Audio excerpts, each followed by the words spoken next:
First, I want to stress that I believe that the whistleblower and the Inspector General have acted in good faith throughout.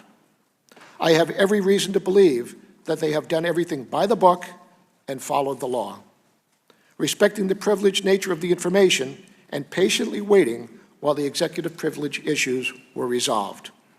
Wherever possible, we have worked in partnership with the Inspector General on this matter. While we have differing opinions on the issue whether or not it is urgent concern, I strongly believe in the role of the Inspector General. Second, although executive privilege prevented us from sharing the details of the complaint with the committees until recently, this does not mean that the complaint was ignored.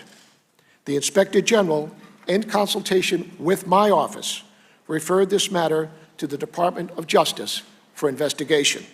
Finally, I appreciate that in the past, whistleblower complaints may have been provided to Congress regardless of whether they were deemed credible or satisfied the urgent concern requirement. However, I am not familiar with any prior instances where a whistleblower complaint touched on such complicated and sensitive issues, including executive privilege. I believe that this matter is unprecedented. I also believe that I handle this matter in full compliance with the law at all times, and I am committed to doing so, sir. Well, it reads like a classic organized crime shakedown. Shorn of its rambling character and in not so many words, this is the essence of what the President communicates. While you chose to allow the subject of the complaint to play a role in deciding whether Congress would ever see the complaint.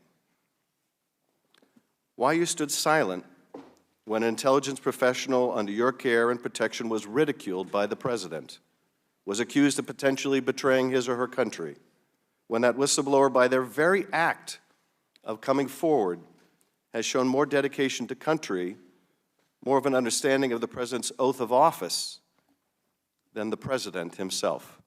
They don't want answers. They want a public spectacle. And so we've been treated to an unending parade of press releases, press conferences, and fake news stories.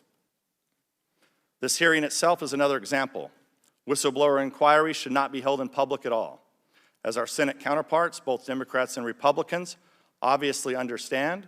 Their hearing with Mr. Maguire is behind closed doors.